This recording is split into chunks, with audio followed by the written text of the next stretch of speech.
दोस्तों, आज मैं अपनी एक स्टोरी सुनाने जा रही हूँ। इसे पूरा सुनिएगा।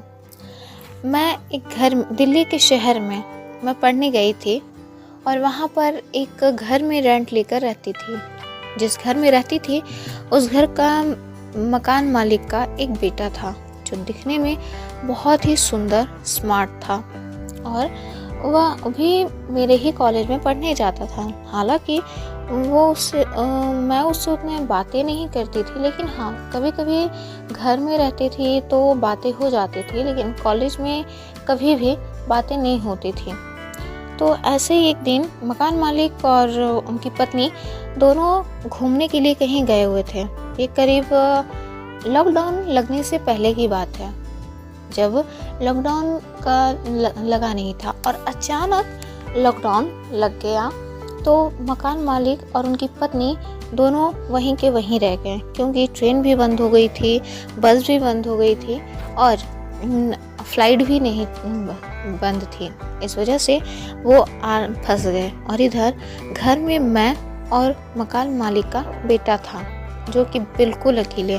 वैसे तो मैं बता दूं कि अकेले मुझे बहुत डर लगता है, लेकिन मकान मालिक का बेटा जो था वो भी अकेला था।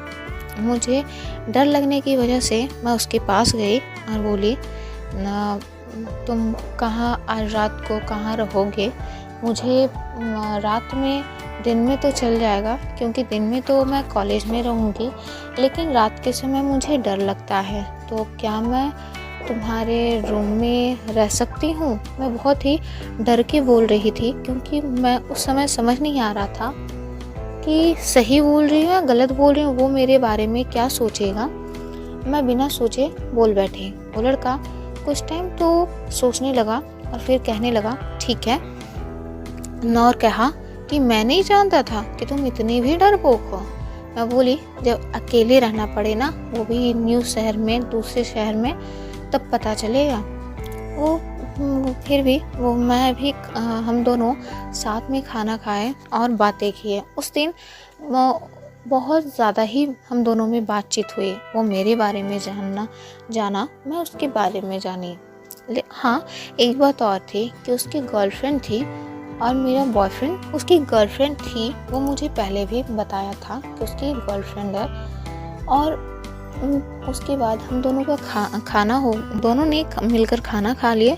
उसके बाद उसी के कमरे में मैं गई तो वो कहने लगा, मैं सोफ़ा पे सो जाता हूँ, तुम बेड पे सो जाओ। मैं बोली, नहीं, तुम बेड पे सो जाओ, मैं सोफ़े पे सो जाती हूँ।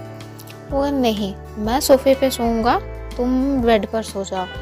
लेकिन मैं इसलिए बोल रही थी कि मुझे डर लग रहा था और मैं इसलिए और सोफ़े पर सोने के लिए इसलिए कही कि वो खिड़की के साइड में कोने में था और बेड एकदम पास, खिड़की के पास ही था। इस वजह से तो मैं उसे बताई कि मैं सोफ़े पर क्यों सोना चाहती हूँ।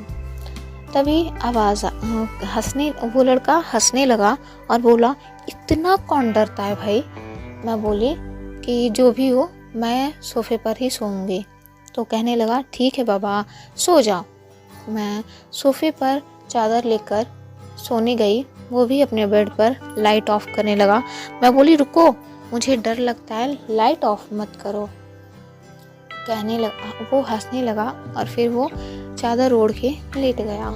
और मुझे डर लगने की वजह से नींद नहीं आ रही थी, फिर भी मैं आंखें बंद करके लेटी थी और मुझे ये करवट से वो करवट लिए जा रही थी। और पता नहीं, घर में अजीब अजीब सी आवाज़ें आ रही थी। मैं बिना कुछ सोचे उस लड़के के बेड के पास गई और बेड पे ही एक दूसरी साइड जाकर लेट गई, जिससे मुझे थोड़ा डर ख़त्म हुआ। लेकिन तभी अचानक अजीब हुआ, वो लड़का मेरी तरफ घूमा और मुझे कस के पकड़ लिया। मैं घबरा गई और मैं बोली, क्या कर रहे हो? तो वो इतनी गहरी नींद में था कि वो सुन नहीं पाया और वो कुछ सुना नहीं, वैसे ही मुझे कस के पकड़े रहा।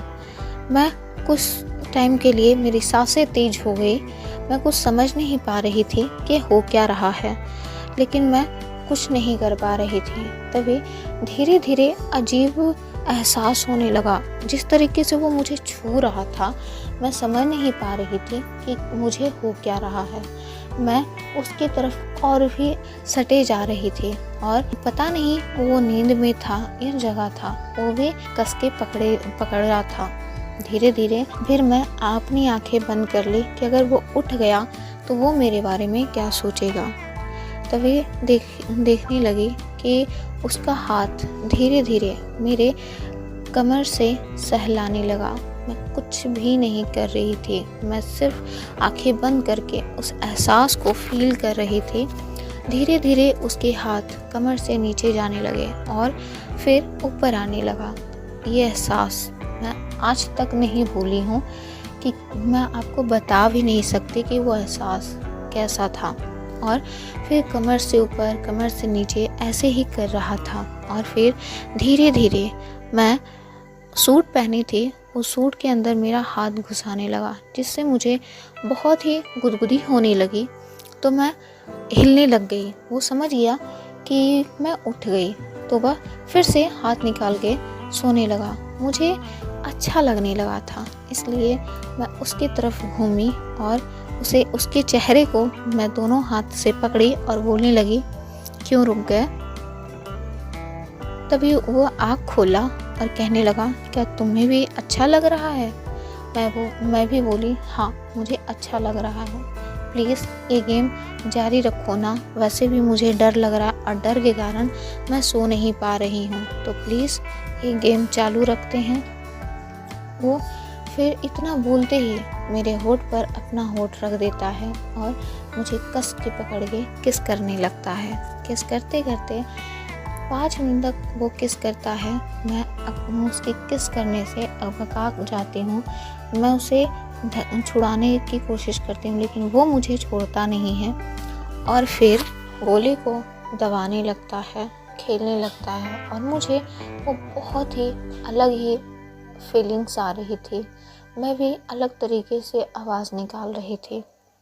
धीरे धीरे करके वो मेरे कपड़े उतारने लगा और मैं भी पूरा उसका साथ दे रही थी और मैं उसका भी कपड़े उतारने लगी।